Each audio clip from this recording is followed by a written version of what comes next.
On July 17, 1992, a sunny Friday with a mild temperature of 20 degrees Celsius, medical student Carlos Eduardo Mendez, 23 years old, disappeared in the crystal clear waters of the Acadaban waterfall in Bonito, Mato Grosso do Sul. Carlos was in his 5th year of medical school at the Federal University of Mato Grosso do Sul and was known for his excellent academic performance and extroverted personality. An only child of a couple of teachers from Campo Grande, he had traveled with 3 college friends to celebrate the end of the first semester.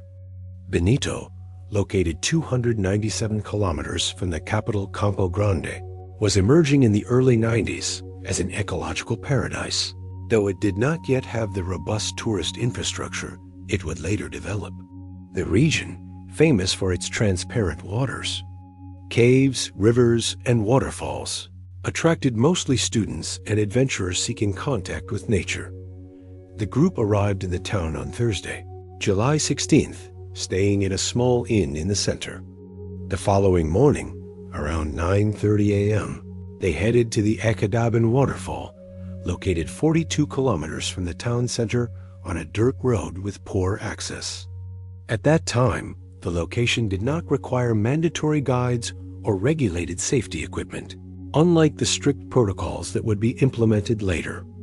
According to the testimony of Marcelo Sanchez, one of Carlos' friends, the group planned to spend only a few hours at the site. We were all excited, taking photos and taking turns jumping from the highest points of the waterfall. Carlos was the most excited, Marcelo told the police. The Acadaban waterfall has a drop of about 18 meters, forming a natural pool of bluish water surrounded by dense vegetation and rocky formations. Around 1:45 p.m., Carlos decided to climb to the top of the waterfall to jump. His friends stayed below in the bathing area. Marina Teixeira, another member of the group, was the last to see Carlos alive. He waved from the top, smiled, and said he was going to make the best jump. We waited to photograph him, but he never appeared in the water, she stated in her official testimony. After about 5 minutes of waiting, the group began to get anxious. Rafael Gomes, the third friend, climbed up to the jump point, but did not find Carlos. Initially, they thought he might have slipped at another point or decided to explore another area. However, after 30 minutes of searching nearby, their concern turned to desperation. At 2:30 p.m., Rafael managed to get a phone signal from a higher point and called the Bonito Fire Department. The first rescue team, consisting of 4 firefighters, arrived at the site at 3:45 p.m. and immediately began searching the waters and the banks of the waterfall. The weather quickly began to change, with dark clouds forming and the temperature dropping to 19 degrees Celsius, making the search efforts even more difficult. When we arrived, it was already starting to get dark due to the sudden weather change. The normally clear water was turning murky with the imminent rain, reported Sergeant Paulo Roberto da Silva, who led the first rescue team at the site. By 6 p.m., with visibility almost zero, the search was temporarily suspended and was set to resume the following morning with additional resources. Carlos' friends were taken back to the town, devastated and incredulous about the events. What was supposed to be a weekend celebration turned into the beginning of a mystery that would last for a decade. On the morning of July 18, 1992, at 6 a.m., the search resumed with an expanded team. In addition to the Bonito firefighters, experts in aquatic rescue from Campo Grande and local volunteers familiar with the region joined the effort. Delegate Mauricio Almeida from the Bonito Civil Police Department took charge of the investigation, while Lieutenant Ricardo Mendonca led the search operations. The first 72 hours were crucial. Divers thoroughly explored the natural pool formed by the waterfall, while ground teams searched within a 3 kilometers radius around the waterfall. The primary initial hypothesis was that Carlos had hit his head on a submerged rock formation during the jump and had been swept away by the current. The Akadaban waterfall has some treacherous characteristics that are not obvious to inexperienced visitors, explained Joaquin Pereira, a local guide who volunteered in the search. There are strong underwater currents and rock cavities where a body could become trapped. On July 20th, Carlos' father, Professor Paulo Mendes, arrived in Bonito, accompanied by his wife, Claudia. The devastated couple followed each step of the search and offered a reward of 10,000 cruzeros, the currency of the time, for information leading to their son's whereabouts. His mother brought recent photographs and personal belongings that could assist in the search, including the blue shirt Carlos was wearing on the day of his disappearance. According to his friends' accounts, on the 5th day of searching, July 22, a breakthrough came. Local fishermen found a pair of black shorts similar to those Carlos wore, approximately 2 kilometers downstream. The item was sent for analysis, and the family confirmed that it belonged to the student. This reinforced the theory that he may have been swept away by the current after suffering an accident during the jump. The search area was then extended another 8 kilometers downstream, following the watercourse that connected with the Formoso River. Police helicopters flew over the area for 3 consecutive days, but no other trace was found. On July 25th, after 9 days of intensive searching, an alternative theory emerged. A local resident, Joa Silveira, 67 years old, reported seeing a young man matching Carlos' description, walking disoriented on the road that connects the waterfall to the main highway, around 4 p.m. on the day of the disappearance. He seemed confused, wet, and was walking in the opposite direction of the town. Joa stated in his testimony, "This new information opened a parallel line of investigation. The possibility that Carlos had survived the fall, gotten out of the river at a point not visible to his friends, and was possibly suffering from temporary amnesia due to head trauma. Wandering the area was now being considered." Ground search teams were reorganized to comb through back roads and nearby rural properties. August 2, 1992. After 17 days of continuous searches, the official operations were scaled back. The fire department kept only a team of 4 men, while Carlos' parents hired 2 private investigators to continue the search and follow any leads that emerged. "It's as if the earth swallowed my son," Claudia Mendes said in an interview with the local press at the time. "It's impossible that there are no traces other than those shorts." In the following months, sporadic reports surfaced from people who claimed to have seen someone resembling Carlos in different cities in Mato Grosso do Sul and even in Paraguay, a neighboring country. All leads were investigated, but none resulted in any concrete findings. In January 1993, 6 months after his disappearance, the civil police concluded their preliminary investigation with 3 main hypotheses. Drowning followed by being swept to an inaccessible area, an accident causing memory loss and subsequent disorientation, or, less likely but not ruled out, voluntary disappearance for unknown reasons. However, the lack of any bank activity, use of documents, or other signs of Carlos weakened the third hypothesis. Friends and family were unanimous in stating that he had no reason to disappear voluntarily. Being a dedicated student with a harmonious family relationship and concrete plans for the future, the case was formally classified as a disappearance under unclear circumstances and remained open. Though active investigations became increasingly sparse over the years following Carlos' disappearance were marked by a painful limbo for the Mendes family. Paulo and Claudia, his parents, never gave up the search, returning to Bonito periodically, distributing posters with their son's photo, and hiring private investigators whenever their savings allowed.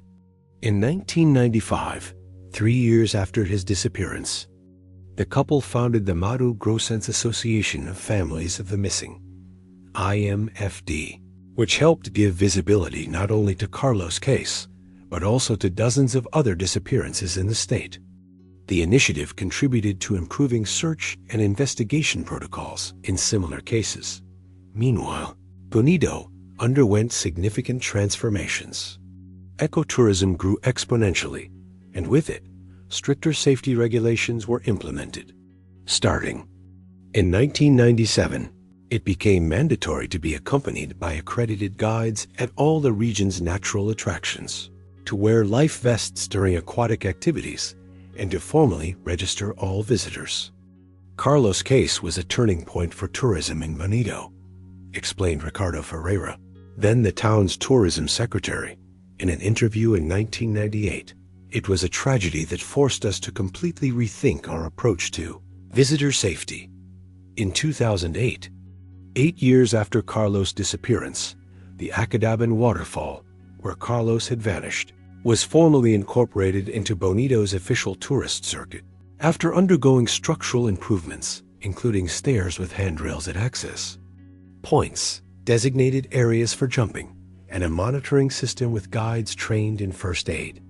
The Mendez family initially opposed the reopening of the site for tourism, considering it disrespectful while Carlos' body had not been found. After negotiations, the town hall agreed to install a memorial plaque at the site, warning about the risks and honoring the missing student. By early 2002, almost a decade after the disappearance, Carlos' case had become a sort of local legend, frequently mentioned by tour guides as a cautionary tale about the importance of following safety regulations. For the family, however, this pain of uncertainty remained as fresh as it had been on the first day. On March 14, 2002, during an expedition to map new ecological trails, the discovery that would change everything occurred. Antonio Silveira, an experienced 43-year-old guide, was exploring an area of dense forest about 3.8 kilometers downstream from the Acadaban waterfall when he spotted what appeared to be remnants of clothing tangled in roots at the riverbank. When I got closer, I realized there were bones mixed with the already deteriorating fabrics. My heart immediately raced because I knew the story of the missing student. Antonio later recounted, the location was a small natural alcove, partially hidden by dense vegetation and rocks, forming a pocket where the current deposited objects swept downstream. The area had never been fully explored during the initial searches due to its extremely difficult access by land, and the vegetation, which, when viewed from above, completely concealed the riverbank.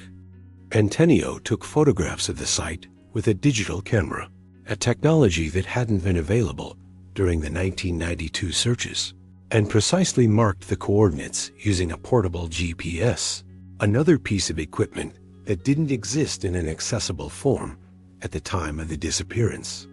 Without touching the remains, he immediately returned to town to alert the authorities. On the morning of March 15, 2002, a team consisting of civil police experts, forensic doctors, firefighters, and guide Antonio Silveira returned to the discovery site. The operation to recover the remains was meticulous and lasted approximately 6 hours due to the difficult location. What we found were human bones, pieces of fabric corresponding to black shorts, and a blue shirt in an advanced state of decomposition, a wristwatch stopped at 1:52 p.m., and a necklace with a stethoscope pendant, the symbol of medicine, detailed. Forensic Dr. Roberto Cavalcanti, in his preliminary report, the remains were carefully transported to the Institute of Legal Medicine in Campo Grande, where more advanced identification techniques were available. Delegate Mauricio Almeida, who had led the initial investigation 10 years earlier, reassumed the case and contacted the Mendez family.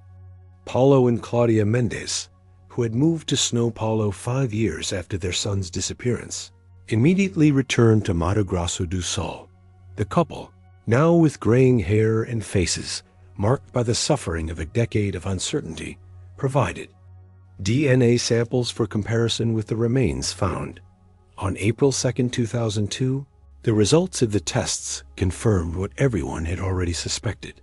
The remains were those of Carlos Eduardo Mendez. The forensic analysis revealed even more details about what likely happened on that fateful day. In July 1992, we identified a blunt fracture in the right temporal bone of the skull, consistent with impact against a hard surface, such as a rock, explained Dr. Cavalcanti. This injury would have been enough to cause immediate unconsciousness and possibly instant death or death within a few minutes. The most likely reconstruction of the accident, based on physical evidence and knowledge of the local geography, suggests that Carlos, when jumping from the top of the waterfall, slightly deviated from the ideal trajectory, possibly due to a gust of wind or miscalculation, striking an underwater rock formation with the side of his head. Unconscious or already lifeless, his body would have been swept away by the current, which was particularly strong that day due to recent rains upstream. The body was eventually deposited in the small alcove discovered by Antonio, a location where the dense vegetation and rock formations created a sort of natural barrier. Over the years, the alternation between periods of flooding and drought, combined with the action of animals and nature itself, further dispersed and concealed the remains, explaining why they were not found during the initial searches. April 7, 2002, 10 years after his disappearance, Carlos Eduardo Mendez was finally given a funeral. The ceremony, held in Campo Grande, brought together family, friends, former college colleagues, and even members of the original search teams. An urn containing his remains was buried at the Santo Amaro Cemetery, closing a chapter of pain and uncertainty for everyone involved. "Today I can finally say goodbye to my son," Claudia Mendez said during the ceremony. "It's painful, but at least the cruel doubt of not knowing what happened to him has come to an end." Carlos' case led to significant changes in tourism safety protocols, not only in Bonito, but also in various ecotourism destinations across Brazil. The requirement for guides, safety equipment, and detailed visitor registration became the standard for similar natural attractions. The Mato Grossense Association of Families of the Missing, founded by Carlos' parents, continued its work after the discovery of the students' remains. By 2005, the organization had helped solve 27 missing persons cases in the state and contributed to the creation of a national database for missing persons. In 2012, 10 years after the discovery of the remains and 20 years after the disappearance, the Carlos Eduardo Mendez Rescue and First Aid Training Center was inaugurated in Bonito. This facility was dedicated to training guides and tourism professionals in advanced safety techniques for natural environments. Antonio Silveira, the guide responsible for the discovery that ended the mystery, became a strong advocate for safety in ecotourism activities. Every time I tell this story to new visitors, I see in their eyes the understanding that nature, as beautiful as it is, demands respect and caution. He stated in an interview with the local press on the 10th anniversary of the discovery. Case of Carlos Eduardo Mendez remains a somber reminder of the consequences of the lack of proper regulation and safety in natural attractions. At the same time, it represents the importance of perseverance in the search for truth, even when all hope seems lost. If you've watched this far, it's because you care about cases that mark families forever. Leave a comment saying, "I watched this to get to know you and to see who truly cares about the search for truth." Don't forget to leave a like to help this video reach more people and share it with friends who are also interested in real investigations. Subscribe to the channel to follow more cases like this, where we strive to honor the memory of the missing and their families, bringing to light stories that deserve to be told.